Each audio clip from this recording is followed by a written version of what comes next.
2022, o ano em que o Brasil escolheu seu 39º presidente da República.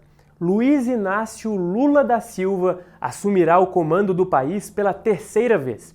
Desta vez, porém, liderará uma nação dividida e com ainda mais complexidades.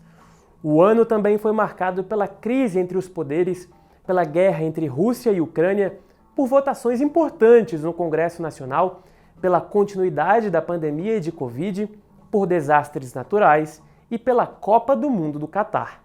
Eu sou Murilo Fagundes, repórter do Poder 360, e a retrospectiva trará os principais fatos, os vídeos mais vistos e as reportagens mais acessadas do jornal digital em 2022. O avanço da vacinação a nível mundial e a flexibilização das normas restritivas de interação social marcaram o terceiro ano da pandemia de Covid. Em dezembro de 2022, o total acumulado de vacinas aplicadas desde o início da pandemia apontava que 85% da população brasileira total foi vacinada com a primeira dose. 80,3% foi vacinada com a segunda dose e quase 50% da população foi vacinada com a dose de reforço.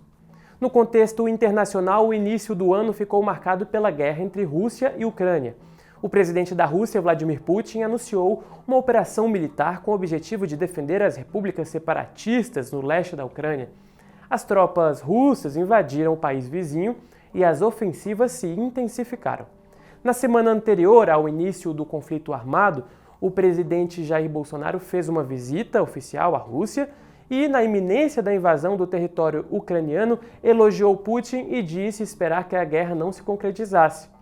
Mas, infelizmente, o pior aconteceu.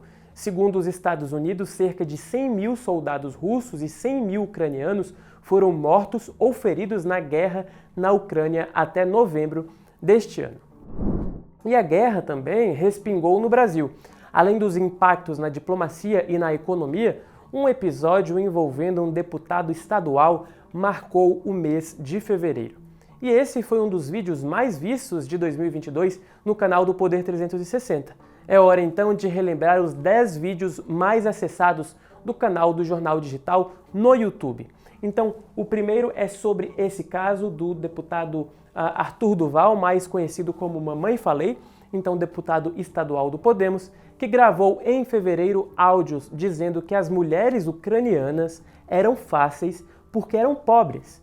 Em abril, a Comissão de Ética da Assembleia Legislativa do Estado de São Paulo aprovou por unanimidade a cassação do mandato.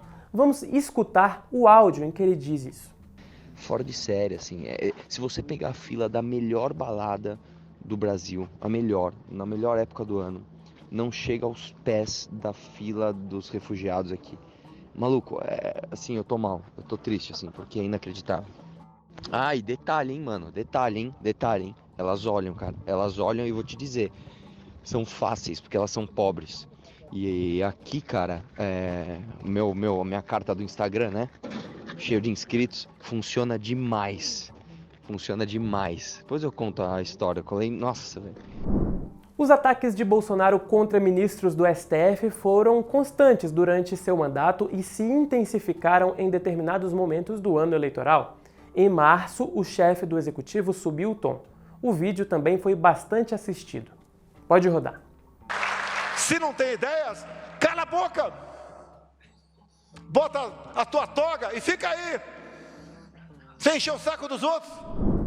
Em maio, o presidente Jair Bolsonaro recebeu o dono da Tesla e da SpaceX, Elon Musk, no interior de São Paulo. Disse que o empresário, um dos mais ricos do mundo, poderia ser chamado de, abrem aspas, mito da liberdade, fecham aspas. Segundo ele, era um sopro da esperança a compra do Twitter pelo bilionário. É uma honra, uma satisfação muito grande estar aqui. Desfiz algumas agendas pela importância que você hoje representa para o mundo. Aqui me chamam de mito, não sei porquê, mas você realmente é o mito da nossa liberdade. E a liberdade é o V0, é o início para qualquer coisa. Sem ela, não somos ninguém.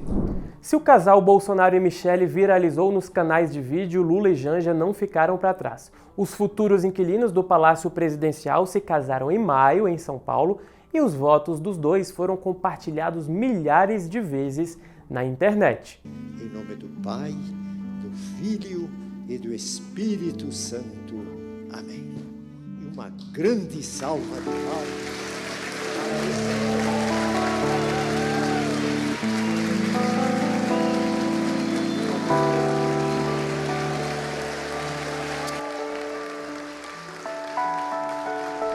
Destaque da campanha eleitoral, a primeira-dama Michele Bolsonaro discursou em julho no lançamento da candidatura do marido no Rio de Janeiro. O discurso com tom religioso viralizou, tomou as redes, recebeu elogios e críticas. E Deus tem promessas para o Brasil. E todas as promessas irão se cumprir. Enquanto existir esse joelhinho aqui, as promessas de Deus irão se cumprir. Já durante a campanha, os jingles de Bolsonaro e de Lula embalaram multidões pelas ruas do Brasil. As músicas Capitão do Povo e Sem Medo de Ser Feliz foram dois dos vídeos mais assistidos do ano. É o capitão do povo que vai vencer de novo. Ele é de Deus, você pode confiar. Defende a família e não vai te enganar. É o capitão do povo. Lula lá, brilha nossa estrela. Lula lá, o Brasil da esperança. Lula lá, o Brasil criança na alegria de se abraçar.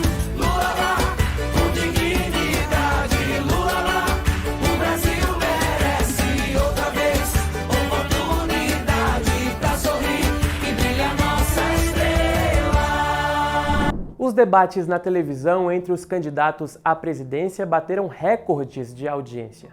Num enfrentamento sem propostas e com muitas ofensas, não importava a pergunta, cada um respondia o que desejava. Mentiroso foi o xingamento mais comum no encontro da Globo.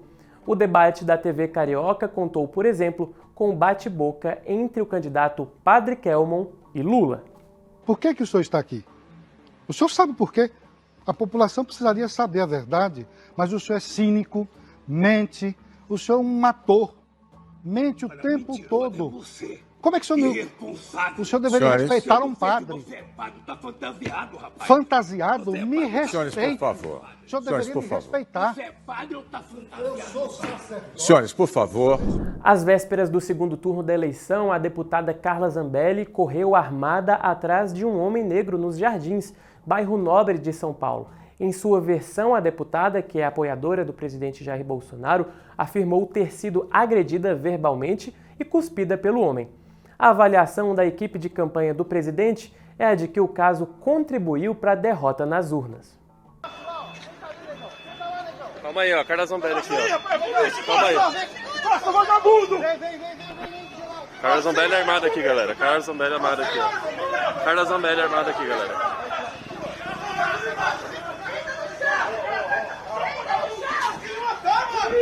É a Zambelli, é a Zambelli. Em 30 de outubro, o pernambucano, ex-sindicalista e fundador do Partido dos Trabalhadores, Luiz Inácio Lula da Silva, de 77 anos, foi eleito presidente da República.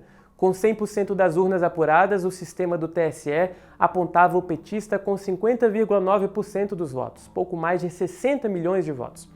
O principal adversário do petista, o atual presidente Jair Bolsonaro, recebeu 49,1%. Assista como foi o momento do anúncio aqui no Poder 360.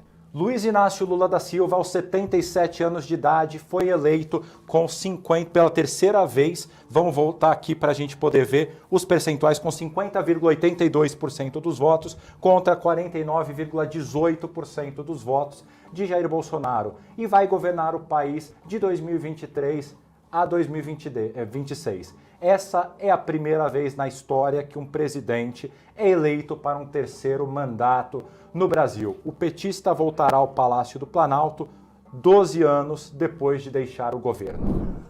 Vocês sabem que eu estou num misto de alegria por dentro, porque foi a campanha mais difícil que eu fiz na minha vida.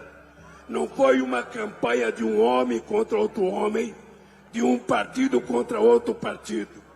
Foi a campanha de um conjunto de pessoas que amam a liberdade e a democracia, contra o autoritarismo em qualquer momento da história.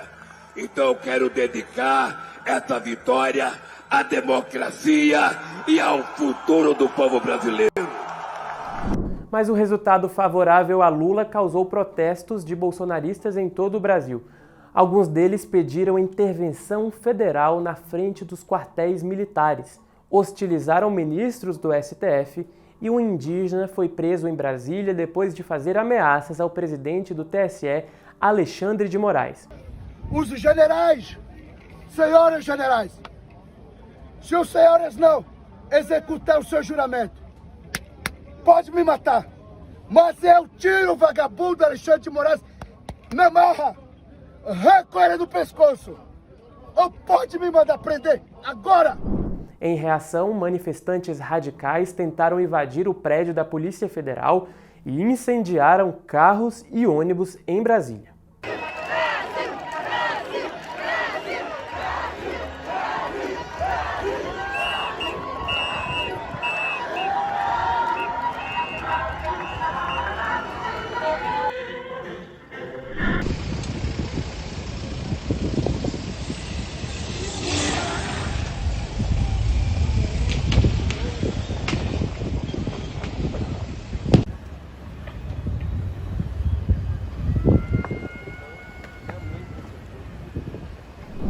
Então esses foram os 10 vídeos mais acessados no canal do Poder 360 em 2022.